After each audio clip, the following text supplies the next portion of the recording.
죽을 시기를 예언하다 이야기 시작하겠습니다. 조선 선조 때 안동 출신의 김치라는 사람은 벼슬이 감사에까지 이르렀다. 젊은 시절 김치는 중국에 건너갔다가 이름난 점술가를 만난 적이 있었다. 내 운수가 어떠할지 한번 봐주시오. 점쟁이가 이리저리 점을 쳐보더니 이내 고개를 끄덕였다. 김치는 낯선 이국 땅의 점쟁이를 대하는 터라 조금 긴장했지만 점쟁이는 대수롭지 않게 종이에 두 줄의 글귀를 적어 내밀었다. 화산 기우객 두대 일지화. 이것이 내 운수란 말이오? 그렇소. 꽃 핀 산 중에 소를 탄 나그네요. 머리에 한 송이 꽃줄이었다. 글귀는 알아보았지만 그것이 무슨 뜻인지는 도통 알 수가 없었다. 좀 풀어주시오. 무슨 뜻인지 모르겠소이다. 알 때가 올 것이요. 김치는 도무지 짐작되지 않아 계속 의문을 표했지만 점쟁이는 더 이상 말해주지 않았다. 김치는 뚱한 표정으로 물러날 수밖에 없었다. 그 후 벼슬길에 나선 김치는 안동 부사가 되었다.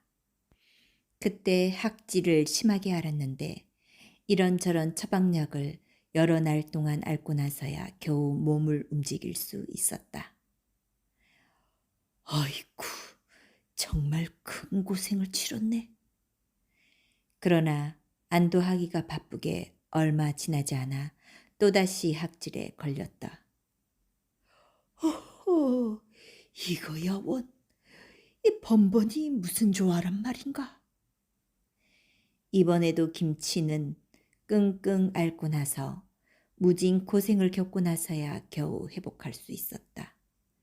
그리고 그 후로도 걸핏하면 학질을 알아 아주 습관이 되다시피 했다.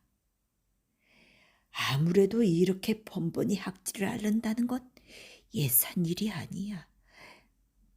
김치 스스로가 그런 생각이 들었고 주위에서도 여러 가지 처방을 권했다. 학질에는 무슨 약을 쓰면 좋다느니 점을 쳐보라느니 혹은 무슨 비방이 최고라느니 하면서 말이다. 김치는 그런 말을 고지 듣진 않았지만 워낙 번번이 학질을 앓는데 진력이 나서 좋다는 건 죄다 한 번씩 해보았다. 그러나 역시 별다른 효험을 보지 못했다. 그러던 차에 한 번은 이렇게 권하는 사람이 있었다. 소를 타고 다니면 학질이 떨어진다고 합디다. 허허허, 그게 무슨 소린가? 김치는 하도 어이가 없어 피식 웃음을 터뜨렸다. 오호호, 웃을 일이 아닙니다. 백성들 사이에 떠도는 말이기는 한데 누가 압니까? 혹여 효험이 있을지. 허허. 소를 타고 다니면 학질이 떨어진다는 말은 김치도 전부터 들어온 터였다. 믿져야 본전 아닙니까? 한번 해보십시오. 정말 그래 볼까? 그 후로 김치는 소를 타고 이 고을 저 고을로 돌아다녀 보았다.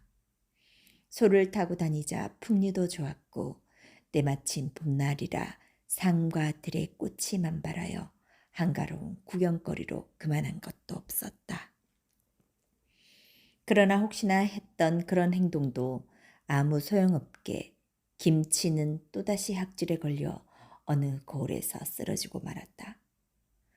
풍류를 즐기던 흥치는 온데간데 없고 또다시 병자 신세가 되어버린 것이다.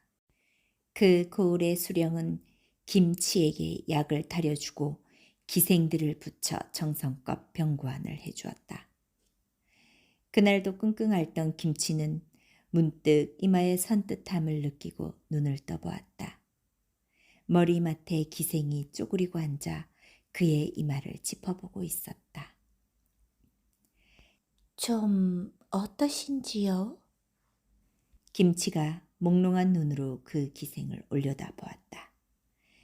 갸름한 얼굴에 숱이 머린 얼굴로 자신을 지켜보는 모습이 마치 한 폭의 그림처럼 어여뻤다. 내가 공연한 고생을 시키는구나. 아닙니다. 그녀는 목소리도 고왔다. 나이가 올해 몇이냐? 예, 21입니다. 그렇구나. 김치는 한동안 그 기생의 얼굴을 정신없이 바라보았다. 어여쁜 기생의 병구안을 받으니 금방이라도 병을 털고 일어날 것 같았다. 내 일어나면 이 아이한테 치사를 단단히 해야겠구나. 그래, 원한테 부탁해서 아예 집으로 데려갈까? 그나저나 소를 타면 학질이 떨어진다는 말도 다 헛말이로군. 아니야. 흥치한 나머지 내가 너무 오래 타고 다녀서일까? 그런 생각을 하면서도 김치는 또다시 기생에게 말을 걸어보았다. 너의 이름이 무엇이냐? 일지화입니다. 일지화? 예, 한 가지의 꽃이라는 뜻이옵니다. 호호. 김치는 기가 탁 막혀서 두 눈을 굳게 감았다. 언젠가 중국 땅에서 점쟁이가 써 보이던 글귀가 떠올랐기 때문이다. 화산 기우객 두대 일지화. 과연 자신은 소를 타고 산천 경계를 구경하고 다녔으니 꽃동산에 소를 탄 나그네였다. 또 지금은 일지화라는 이름의 기생이 머리맡에 앉아 이마를 짚어보고 있으니 말인즉 머리에 한 가지 꽃을 인 것이 아닌가. 휴,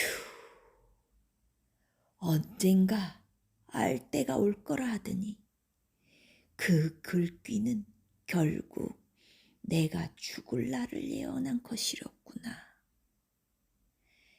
길게 한숨을 내쉬는 김치의 이마에서 식은땀이 배어나왔다.